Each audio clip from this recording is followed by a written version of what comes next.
अध्याय 1 भाग 4 पतन। धनुष गिरा, सत्य प्रकट हुआ। दृश्य 1:39:1:47। प्रस्तावना।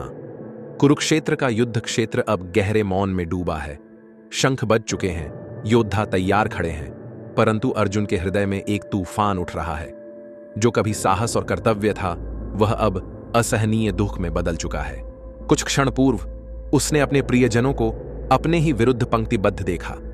पितामह, गुरु, भाई, पुत्र। अब उसका दृष्टिकोण व्यक्तियों से हटकर कुछ बड़ा हो गया है। धर्म की पूरी व्यवस्था के विघटन का भय। अर्जुन अब केवल अपने लिए नहीं, पूरे समाज की आत्मा के लिए चिंतित है। वह युद्ध के बाद की तस्वीर देखता है। टूटे हुए परिवार, लौट कर न आने वाले पुत्र, विधवाएं जो जीवन भर विलाप करेंगी, अनाथ बच्चे जो दिशा के बिना भटकेंगे।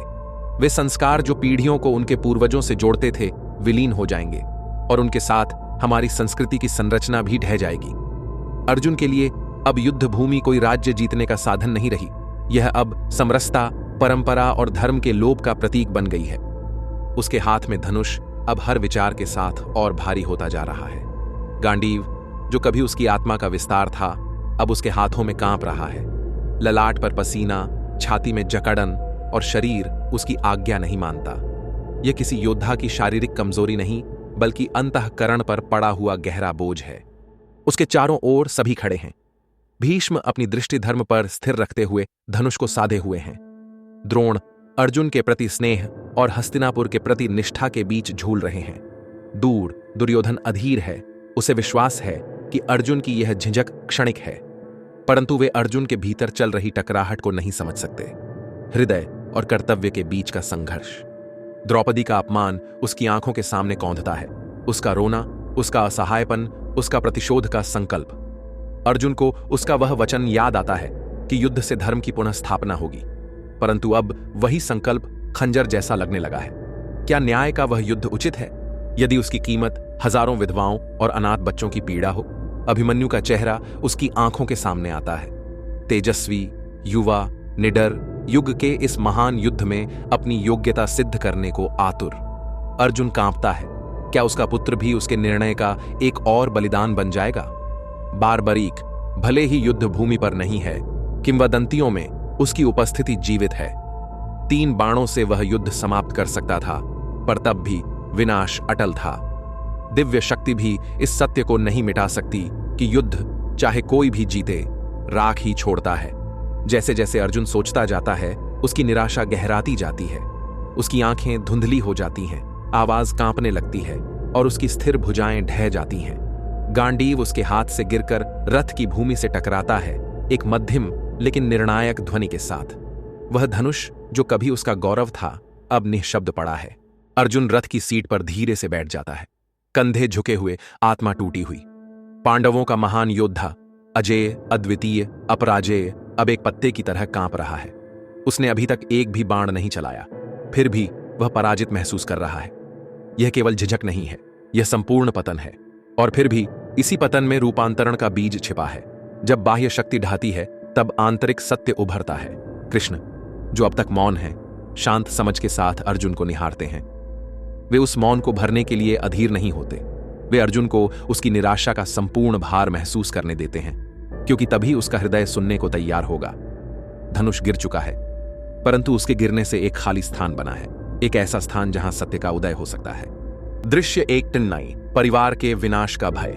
दृश्य अर्जुन के कांपते शब्द एक दृष्टि को प्रकट करते हैं जो युद्ध भूमि से कहीं आगे जाती है। वह कृष्ण से कहता है कि यदि युद्ध में परिवार नष्ट हो गए तो उनकी चिरकालिक परंपराएं भी टूट जाएंगी। जब ये परंपराएं नष्ट हो जाएंगी तो धर्म कमजोर हो जाएगा, और साथ ही समाज की नींव भी। तब अर्जुन के समय में परिवार ही वह जीवंत संरचना था जो धर्म को जीवित रखता था। पिता मार्गदर्शन करते थे, माताएं पालन पोषण करती थीं, बुजुर्ग संस्कारों को संरक्षित रखते थे, और बच्चे उन्हें आगे बढ़ाते थे। यह केवल साथ खाना खाने या एक छत के नीचे रहने का नाम नहीं था। परिवार वह पवित्र पाठशाला थी जहां सत्य, निष्ठा, सम्मान और करुणा जैसे मूल्य सिखाए और जिए जाते थे। अर्जुन को डर है कि यदि यह संरचना टूट गई तो समाज अपनी जड़ें खो देगा। उसके लिए किसी बुजुर्ग का निधन केवल किसी व्यक्ति की मृत्यु नहीं था, बल्कि ज्ञान, परंपरा और निरंतरता का अंत था। उसके मन में कुरुक्षेत्र अब युद्ध का मैदान नहीं, धर्म का संभावित श्मशान बन चुका है। अब आज हम भले ही धनुष बाण से युद्ध न कर रहे हों, परंतु हमारे परिवार एक और प्रकार के युद्ध का सामना कर रहे हैं। अकेलापन, अहंकार, अत्यधिक व्यस्तता और संवादहीनता। जब घर झगड़ों में बंट जाते हैं, जब खाने की मेज पर मूल्य सिखाना बंद हो जाता है, जब बुजुर्गों को नजरअंदाज किया जाता है और बच्चे माता पिता से ज्यादा स्क्रीन से सीखते हैं, तब वही क्षरण शुरू हो जाता है जिसका डर अर्जुन को था। जहां परिवार टूटते हैं वहां व्यक्ति दिशाहीन हो जाते हैं, और जो बिना जड़ों के होता है वह अंततः गिर ही जाता है। केंद्र बिंदु। अर्जुन की यह दृष्टि आज भी हमारे लिए एक दर्पण है। परिवारों का टूटना युद्ध हारने से कहीं अधिक खतरनाक है। सच्ची शक्ति बाहर के शत्रुओं को जीतने में नहीं, बल्कि अंदर के संबंधों की रक्षा करने में है। यदि हम अपने घरों को लोभ, स्वार्थ या महत्वाकांक्षा से नष्ट होने दें, तो हम पहले ही अर्जुन की आशंका को साकार कर रहे हैं। हर प्रेम का कार्य, हर परंपरा को बचाना, हर पल परिवार को मजबूत करना, यह केवल व्यक्तिगत नहीं है, बल्कि समाज के धर्म की रक्षा है। परिवार को बचाना कोई पुरानी भावना नहीं, बल्कि भविष्य की रक्षा है। दृश्य 1:40। धर्म का पतन। दृश्य। अर्जुन कृष्ण को चेतावनी देता है कि जब एक बार पारिवारिक परंपराएं टूट जाती हैं, तो स्वयं धर्म भी डगमगाने लगता है। धर्म के बिना लोग सही आचरण छोड़ देंगे और अधर्म की आग समाज में सूखी घास की तरह फैल जाएगी। तब प्राचीन भारत में धर्म कोई किताबों में बंद दर्शन नहीं था, यह हर कर्म में जीवित और सक्रिय था। किसान ईमानदारी से हल चलाते थे क्योंकि धर्म यही कहता था। राजा न्याय करते थे क्योंकि धर्म उनकी दृष्टि में था। परिवार संस्कारों का पालन करते थे क्योंकि धर्म उन्हें पवित्र बनाता था। धर्म के बिना समाज दिशाहीन हो जाता। अर्जुन एक ऐसी दुनिया की कल्पना करता है जहां लालच और वासना ही निर्णयों का मापदंड बन जाते हैं, जहां शासक अत्याचारी बन जाते हैं और न्याय एक वस्तु की तरह बिकने लगता है। युद्ध भूमि पर खड़े होकर उसे यह भय है कि यदि कुरुवंश, जो स्वयं धर्म के रक्षक माने जाते थे, आपस में ही विनाश की राह पर चल पड़े, तो यह समाज के लिए एक अंधकारमय युग की शुरुआत होगी। अब आज चारों ओर देखिए, अर्जुन का डर एक सच्चाई बन चुका है। जब भ्रष्टाचार न्याय पर हावी हो जाता है, जब धनबल सत्ता खरीद लेता है, जब वादे बिना सोचे तोड़े जाते हैं, हम धर्म के क्षरण में जी रहे हैं। तकनीक ने तो प्रगति की है, लेकिन नैतिकता पीछे छूट गई है। सफलता की पूजा होती है, पर सच्चाई और ईमानदारी को नजरअंदाज किया जाता है। परिवार में प्रोफेशनल्स तो पैदा होते हैं, पर नैतिक नागरिक नहीं। यह वही पतन है जिसकी भविष्यवाणी अर्जुन कर रहा था। केंद्र बिंदु। धर्म कोई विलासिता नहीं, यह वह गोंद है जो व्यवस्था को अराजकता बनने से रोकता है। इसके बिना हर उपलब्धि खोखली है, हर जीत अहंकार की ओर ले जाती है और हर व्यवस्था स्वयं ही ढह जाती है। अर्जुन की कांपती आवाज हमें याद दिलाती है, धन धर्म की जगह नहीं ले सकता। ज्ञान बिना नैतिकता के विष बन जाता है और प्रगति बिना सिद्धांतों के विनाश बन जाती है। हमारे रोज के चुनाव, ईमानदार होना, दयालु रहना, निष्पक्ष रहना, ये कोई छोटे कार्य नहीं है, ये धर्म की रक्षा की पहली पंक्ति है। धर्म निभाना कोई धार्मिक कर्म नहीं, यह मानवता के अस्तित्व की नींव है। दृश्य 1:41। स्त्रियों का अपमान। दृश्य। अर्जुन का स्वर और भी गंभीर हो जाता है। वह चेतावनी देता है कि यदि परिवार नष्ट हो गए तो स्त्रियां असुरक्षित रह जाएंगी, उनका अपमान होगा, उन्हें शोषण और उपेक्षा का सामना करना पड़ेगा। इससे समाज वर्ण संकर में गिर जाएगा, जिससे तात्पर्य है नैतिक और सांस्कृतिक व्यवस्था का पूरी तरह से भ्रमित और अस्त व्यस्त हो जाना। तब उस काल में स्त्रियों को शुद्धता, मर्यादा और परंपरा की वाहक माना जाता था। कोई विधवा उपेक्षित हो जाए, कोई पुत्री असुरक्षित हो या कोई माता अपमानित हो, इसे केवल व्यक्तिगत संकट नहीं बल्कि पूरे समाज की संरचना के टूटने के रूप में देखा जाता था। अर्जुन एक ऐसे समाज की कल्पना करता है जहां विधवाओं का शोषण हो, कन्याएं असुरक्षित हों और अगली पीढ़ियां भ्रम, पीड़ा और अनिश्चितता में जन्म लें। यह केवल जैविक चिंता नहीं थी, बल्कि एक गहन सांस्कृतिक, नैतिक और सामाजिक चेतावनी थी। अब यह दृश्य आज भी हमारे सामने जीवंत है। जब महिलाओं को मीडिया में वस्तु की तरह दर्शाया जाता है, जब परिवारों में उनके योगदान की अनदेखी होती है, जब कार्यस्थलों पर वे कम वेतन पाती हैं, या जब समाज उन्हें पूर्ण सम्मान नहीं देता, तब वास्तव में पूरा समाज कमजोर होता है। जब स्त्रियां दोहरी जिम्मेदारी उठाती हैं, बाहर का काम भी और घर का बोझ भी, पर फिर भी उन्हें मान्यता नहीं मिलती, तो अर्जुन का भय साकार होता है। जब उनका सम्मान, उनकी सुरक्षा या उनकी गरिमा लालच क्रोध या वासना की भेंट चढ़ती है तो सभ्यता स्वयं को खोने लगती है। केंद्र बिंदु। किसी भी सभ्यता के स्वास्थ्य की सबसे सटीक परीक्षा यह है, वह अपनी स्त्रियों के साथ कैसा व्यवहार करती है। जहां स्त्रियों का सम्मान होता है वहां समाज फलता फूलता है, जहां उनका अपमान होता है वहां पतन अवश्यंभावी है। अर्जुन की दृष्टि केवल प्राचीन लिंग भूमिकाओं की नहीं है, वह सार्वभौमिक सम्मान और सुरक्षा की पुकार है। महिलाओं की देखभाल कोई दया नहीं, यह संस्कृति का संरक्षण, परिवारों की स्थिरता और एक मूल्यवान भविष्य की गारंटी है। यदि हम समाज को वास्तव में शक्तिशाली बनाना चाहते हैं तो हमें जीवन के हर क्षेत्र में महिलाओं के लिए गरिमा, सुरक्षा और सम्मान सुनिश्चित करना ही होगा। दृश्य 1.45 पूर्वज भुला दिए जाते हैं। दृश्य। अर्जुन दुख के साथ कहते हैं कि जब परंपराएं टूटती हैं तो पूर्वजों के लिए किए जाने वाले श्राद्ध और तर्पण जैसे कर्म भी भुला दिए जाते हैं। बिना स्मरण और समर्पण के पूर्वजों की कृपा भी विलीन हो जाती है। तब अर्जुन के लिए पूर्वजों को भुला देना केवल कर्मकांड छोड़ना नहीं था, बल्कि जीवन की उस कड़ी को तोड़ देना था जो अतीत, वर्तमान और भविष्य को जोड़ती है। श्राद्ध केवल एक रिवाज नहीं, कृतज्ञता का अभ्यास था। इस समझ के साथ कि हम अकेले नहीं हैं, हम एक वंशज की श्रृंखला हैं, वह कांप उठते हैं, कहीं उनका युद्ध इस श्रृंखला को ही न तोड़ दे।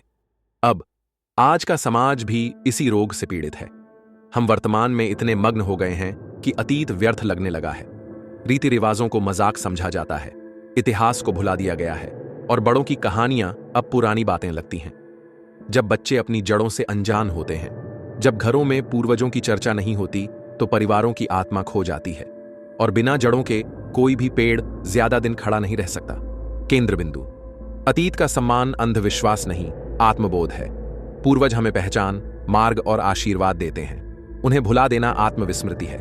अर्जुन के आंसू हमें याद दिलाते हैं, हर परिवार की कथा, हर बुजुर्ग की स्मृति, हर श्राद्ध का तर्पण एक चेन है जीवन की। पूर्वजों को याद रखना हमारी संस्कृति को जीवित रखना है। दृश्य 143 संबंधियों की हत्या का पाप। दृश्य। अर्जुन कराहते हुए कहते हैं कि जो लोग लालच में अंधे होकर अपने परिवार को नष्ट करते हैं वे केवल अपने लिए नहीं बल्कि आने वाली पीढ़ियों के लिए भी पाप आमंत्रित करते हैं। तब प्राचीन भारत में रक्त संबंध पवित्र माने जाते थे।